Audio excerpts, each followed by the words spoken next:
என் உயிரோடு கலந்த சகோதரர்களே, சகோதரிகளே அனைவருக்கும் வணக்கம். வாழ்க வளமுடன். இன்றைய நாள் அனைவருக்கும் இனிமையான நாளாக அமைய எல்லாம் வல்ல இறைவனை வேண்டி என்னுடைய சிறு உரையை தொடங்குகிறேன்.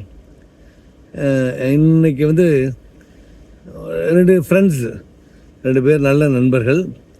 அவங்க அவங்கவுங்க ஒரு இடத்துல வேலை பார்த்துட்ருக்காங்க. சின்ன வயசுலேருந்தே அவங்க நல்ல நட்பு.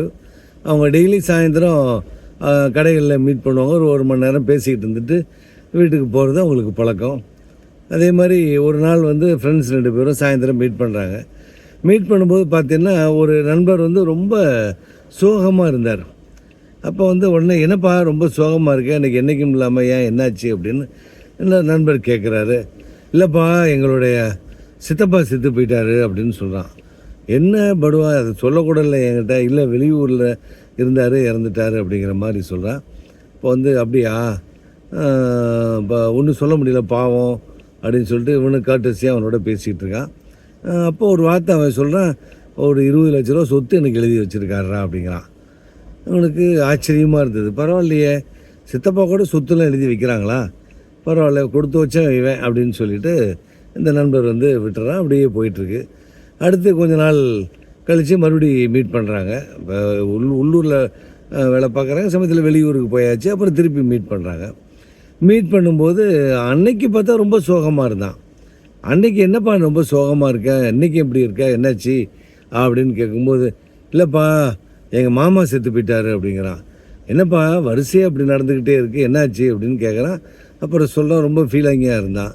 அப்புறம் அப்படியே சொல்லிக்கிட்டே இருக்கும்போது டக்குன்னு ஒரு வார்த்தை, அவர் எனக்கு ஒரு 30 லட்ச ரூபாய்க்கு சொத்து எழுதி வச்சுருக்காருறாங்களாம்.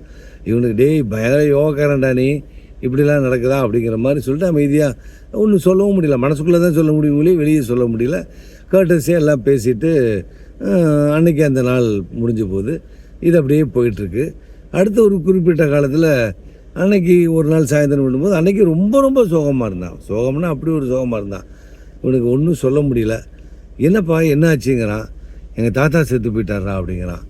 ஐயோ என்னப்பா ஆச்சு, என்னப்பா வரிசையாக இப்படி உங்கள் வீட்டில் நடக்குது அப்படின்னு சொல்லி ரொம்ப ஃபீல் பண்ணி பேசிகிட்டே இருக்கும்போது அவர் ஒரு 50 லட்ச ரூபாய்க்கு சொத்து எழுதி வச்சுருக்காருன்னா.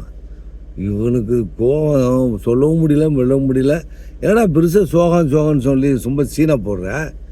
என்ன சித்தப்பன் சொத்தை கொடுக்குறான், மாமன் சொத்தை கொடுக்குறான், தாத்தன் சொத்தை யாரையா கொடுப்பா, எங்கள் அப்பன் கூட எனக்கு கொடுக்க மாட்டேங்கிறாரு, இவ்வளோ தூரம் சொத்தெல்லாம் அனுபவிச்சுக்கிட்டு இன்னமும் ரொம்ப தான் சோக மாதிரி நீ நடிக்கிற அப்படின்னா. டேய் உனக்கு என்னடா தெரியும், இனிமேல் எனக்கு சாவறதுக்கு ஆள் இல்லையே, சொத்தை கொடுக்க ஆள் இல்லையே, உனக்கு என்னடா தெரியும் அப்படின்னு நானா. இதுதாங்க நடந்த கதை. மனிதனுக்கு வாழ்க்கையில் ஒன்று நல்லா புரிஞ்சுக்கிங்க.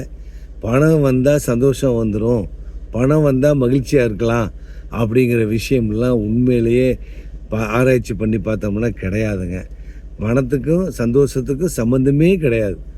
நான் அதை தான் சொல்வேன். சந்தோஷத்துக்கு ஒரு அருமையான நிகழ்வு உங்களுக்கு சொல்வேன். உங்களையே நீங்களே சந்தோஷப்படுத்திக்கக்கூடிய சூழ்நிலை உங்களால் உருவாக்க முடியும். இன்றைக்கி இருக்கிற உலகத்தில் யாரும் சந்தோஷப்படுத்துகிறோம் மற்றவங்கள அப்படின்ட்டு இருக்கிறவங்க ரொம்ப கம்மி. ஆனால் நம்ம நினச்சா நம்மளே நம்ம சந்தோஷம் வாழ முடியும். அதுக்கு ரொம்ப சிம்பிள் தாங்க. டெய்லி சந்தர்ப்பம் கிடைக்கும்போது 10 நிமிஷம் அமைதியாக உட்காருங்க, கண்ணை மூடுங்க, உங்களுக்கு பிடிச்சதை ஆசைப்பட்டதை நினைங்க, அதை கற்பனை பண்ணுங்கள், அதில் நீங்களே சினிமா மாதிரி ஓட விட்டு வாழ ஆரம்பிங்க. மகிழ்ச்சி ஆனந்தம் தானாக பிறக்கும். உடலுக்கும் மனசுக்கும் மகிழ்ச்சியாக இருக்கும், உடலுக்கு எனர்ஜி கிடைக்கும். நம்மளை நாமே தினமும் மகிழ்ச்சியாகவும் வைத்து கொள்ள முடியும். அது மூலம் உடலும் எனர்ஜியாக இருக்கும். நாம் மகிழ்ச்சியாக இருக்கும்போது மற்றவர்களையும் மகிழ்ச்சியாக அன்ற வாழ்க்கையை தொடங்குவோம். ஒவ்வொரு உயிரையும் மகிழ்ச்சியாக்குவோம். நம் சுற்றி இருக்கிற உலகத்தை மகிழ்ச்சியாக மாற்றி அதன் மூலம் நாம் எப்பொழுதுமே மகிழ்ச்சியாக வாழுவோம். அதுதான் வாழ்க்கையின் அல்டிமேட் லைஃப், மிக உயர்ந்த வாழ்க்கை அதுதான் என்பதை நாம் தொடர்ந்து செயல்படுத்த முயற்சிப்போம் என்று கூறி நாளை சந்திப்போம். வணக்கம். வாழ்க வளமுடன்.